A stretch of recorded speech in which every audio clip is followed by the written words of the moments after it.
হরে কৃষ্ণ বন্ধুরা, তোমরা সবাই কেমন আছো? আশা করছি সবাই খুব ভালো আছো। তো এখন বর্ষার সময়, আহ, প্রচুর বৃষ্টি হচ্ছে চারিদিকে, প্রচুর জল, আবহাওয়া কিন্তু ঠান্ডা হয়ে গেছে এবং বাতাসে জলীয় বাষ্পের পরিমাণ প্রচুর আছে। তো এই সময় পাখিদেরকে একটু বেশি করে খেয়াল করতে হবে যাতে পাখিরা অসুস্থ না হয়ে পড়ে। কারণ বদ্রিকা পাখি এই শীতের এই গরমের সময় যেমন ভাবে লুজ মোশন বা পায়খানার সমস্যার সম্মুখীন হয়ে থাকে, সেই রকম ভাবে এই বর্ষার সময়ও এই পায়খানার সমস্যা এদের কিন্তু হয়। তো সেই জায়গা থেকে এদের বাঁচাতে গেলে একটু খেয়াল রাখতেই হবে, ঠিক আছে? কারণ একটা জিনিস লক্ষ্য করে দেখো, এই সময় চারিদিকে বৃষ্টি হওয়ার কারণে যে ফ্লোর থাকে, যাদের মেনলি হচ্ছে কি কলোনি থাকে এরকম আমার মতো, তো সেই কলোনির মেজগুলো পুরো আহ, মানে রসে যায়, নরম হয়ে যায়, জল জল ভাব হয়ে যায়। তো এইখানে একটা জিনিস যেটা হয় সেটা হচ্ছে কি, আহ, পাখির খাবার যখন নিচে পড়ে, সেই খাবারটা কিন্তু ওরা আহ, ওখান থেকে খায়। এটা কিন্তু নর্মাল জিনিস, কিন্তু এই বর্ষার সময় যেহেতু ফ্লোরটা ভিজে থাকে, হালকা স্যাঁতস্যাঁতে পরিবেশের মধ্যে থাকে, অনেকের এরকম হয় যাদের আউটসাইডে আছে, যাদের বাগানে কোথাও ঘর করা আছে, তো এদের মেনলি এটা হতে পারে। তো তাদের কিন্তু একটু খেয়াল রাখতে হবে ফ্লোরগুলো যেন একটু পরিষ্কার সবসময় রাখা হয়। না হলে কি হবে, যে খাবার যখন নিচে পড়বে সেই খাবার মানে সেই জলের মধ্যে থেকে, মানে জল ঠিক বলবো না, স্যাঁতস্যাঁতে আবহাওয়া, ভিজে আসে হালকা, সেখানে থেকে খাবার কিন্তু নরম হয়ে যাবে এবং সেখান থেকে সেই খাবারটা ফাঙ্গাসের লেগে গিয়ে বা ব্যাকটেরিয়া লেগে গিয়ে কিন্তু সেটা খারাপ হয়ে যাবে এবং সেই দানা যদি পাখি খায়, তখন কিন্তু যেটা হবে সেটা পাখি কিন্তু অসুস্থ হয়ে পড়বে, ঠিক আছে? আর যেটা হয় সেটা হচ্ছে কি, পাখির যে জল, সেই জলটা কিন্তু নোংরা হয়ে যায় এই সব সময়। তো এই সময় একটু খেয়াল রাখতে হবে, কারণ জল থেকে কিন্তু পাখিদের মেনলি যে রোগগুলো হয় সেই রোগগুলো বেশি হয়ে থাকে, পেটের সমস্যা। তো জলটাকে একটু ভালো করে খেয়াল করে দিতে হবে আর চেষ্টা করতে হবে জলটা যাতে গরম করে ফুটিয়ে সেই জলটা যদি দেওয়া যায় তাহলে কিন্তু খুবই ভালো, ঠিক আছে? তো এটা হলো এই বর্ষার সময়ে কিছু টিপস, বা এই জিনিসটা করতেই হবে। তো আমরা যারা আহ, পাখি পালন করি তারা কিন্তু এটা করে থাকি। যারা নতুন আছে তাদের ক্ষেত্রে একটু সমস্যা হয়, তো তাদের জন্য এটা আমি বলে দিলাম। তো এবারে যে মূল বিষয়বস্তুটা সেটা হচ্ছে যে পাখি জোড়া নেয় কিন্তু ডিম ঠিকঠাক পারে না বা ভাঁড় নেয় না, এর কারণটা কি? তো এখানে আমি আমার কলোনিতে একটা জিনিস তোমাদেরকে ভালো করে দেখাই। এখানে দেখো, এখানে আগে থেকেই আমার কিন্তু 4 জোড়া পাখি এই কলোনিটাতে ছিল। আমি আরেকবার দেখিয়ে দিই। এখানে 1 জোড়া, এই 2 3 4, মানে এখানে 4টে, এদিকে যে 4টে ভাঁড় আছে এই 4টে ভাঁড়েই কিন্তু এরা আমার প্রথম থেকেই ছিল। তারপরে আমি আহ, আরো কিছু বাচ্চা আমি রেখেছি, রাখার ফলে তারা অ্যাডাল্ট হয়েছে, অ্যাডাল্ট হওয়ার পর হচ্ছে কি তারা ভাঁড় নিচ্ছে এবং আমি এদিকে আমি আরো ভাঁড় দিয়েছি, সেটা তোমরা দেখলে বুঝতে পারবে। তো এইটা হচ্ছে কি আমার এই কলোনিতে এখন যা পরিস্থিতি, আহ, আরো 2 জোড়া পাখি আমার ব্রিড করেছে, ঠিক আছে? নতুন নতুন যে পাখি আছে সেই নতুন পাখি কিন্তু ব্রিড করেছে। আর আরো 2 জোড়া পাখি আছে, তারা কিন্তু এখনো ব্রিড করেনি। দেখো, আমি দেখালে তোমরা বুঝতে পারবে। দেখো, এই যে ভাঁড়ের মধ্যে থেকে মুখ বের করলো, পাখিটা বের হচ্ছে, এটা কিন্তু পুরনো পাখি নয়, এটা নতুন পাখি, ঠিক আছে? এই পাখিটা কিন্তু নতুন ভাঁড় নিয়ে ব্রিড করেছে এবং এর পাশে ওই যে ভাঁড়ের উপরে যে পাখি বসে আছে দেখো, ওখানে পাখি, মেয়ে পাখি আছে, কিন্তু তারা এখনো ভাঁড় নেয়নি, ঠিক আছে?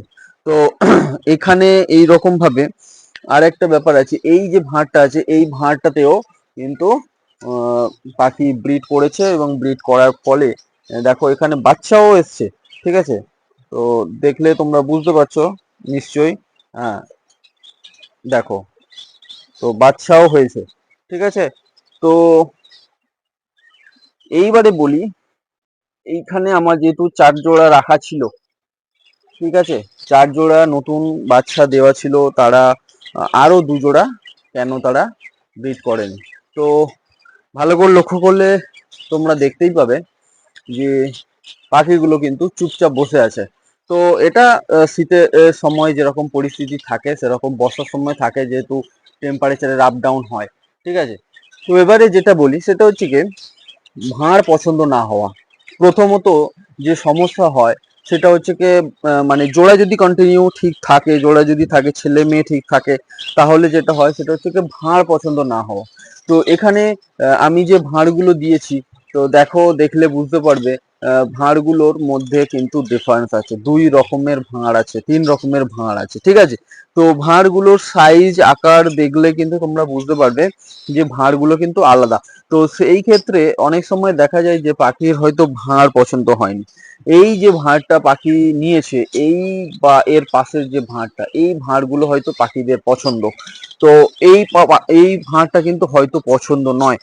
তো সেক্ষেত্রে কি হয়, যেহেতু এই পাখিটা এইখানে যে জোর নিয়েছে, যে পাখিটা ভাঁড় নিয়েছে, সে রীতিমতো এদের থেকে একটু শক্তিশালী এবং অ্যাগ্রেসিভ। তো সেক্ষেত্রে সে কি করে, সেই ভাঁড়টা সে দখল করে নেয় এবং এদেরকে সে নিতে দেয় না।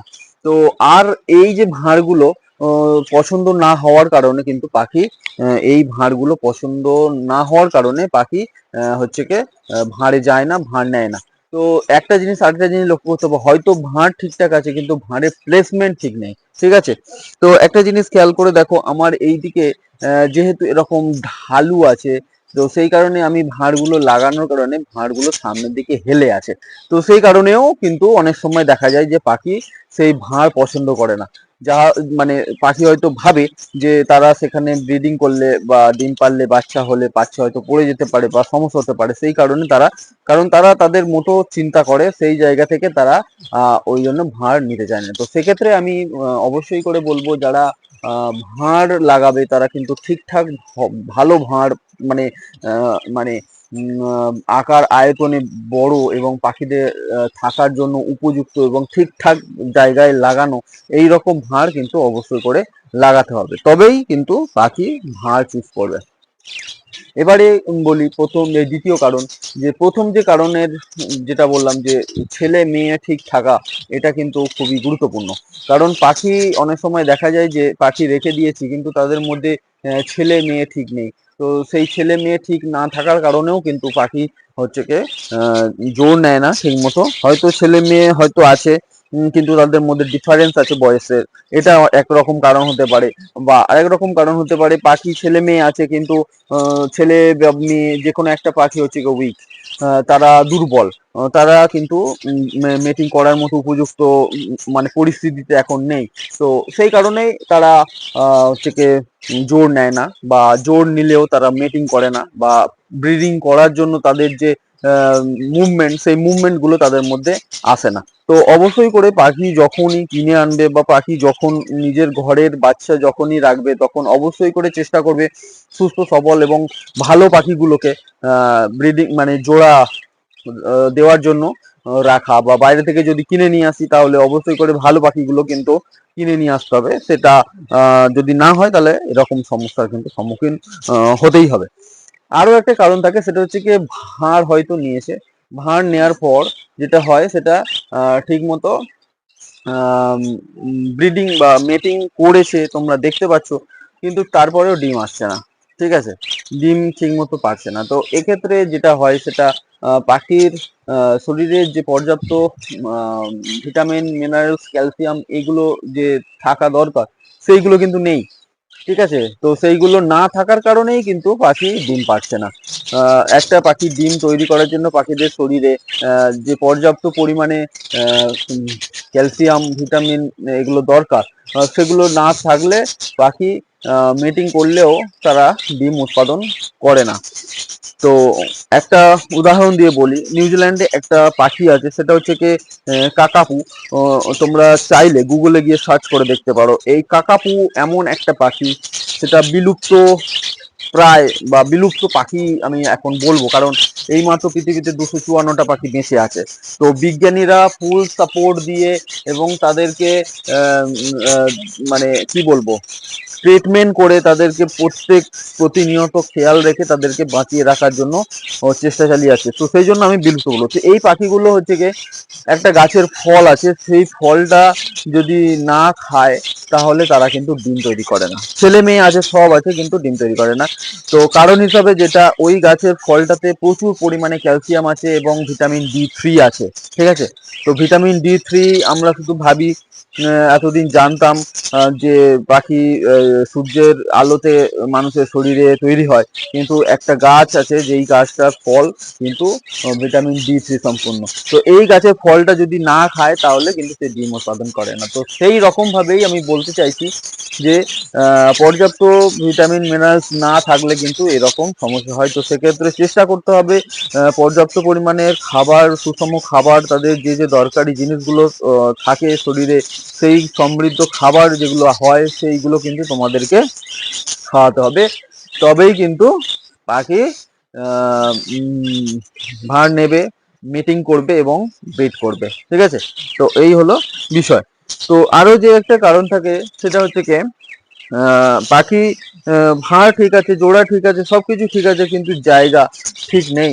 কারণ সেখানে হচ্ছে কি অত্যধিক ভয়ের পরিবেশ তৈরি হচ্ছে। তো এই ভয়ের পরিবেশ তৈরি হওয়ার কারণেই কিন্তু পাখি মিটিং করে না, বা সেখানে তারা ব্রিড করে না। তারা ভাবে যে এখানে পরিস্থিতি ভালো নয়, এখানে তারা সুরক্ষিত নয়। তো সেক্ষেত্রে তারা ব্রিডিং করে না বা বাচ্চা উৎপাদনের জন্য তারা চেষ্টাই করে না। তো সেক্ষেত্রে যে প্লেসে, যে জায়গায় পাখি পালন করছো বা পুষছো, সেইটা যেন ভয় মুক্ত হয়, মানে সেখানে যেন অবাঞ্ছিত কোনো জিনিস এসে পাখিদেরকে ভয় না দেখায়।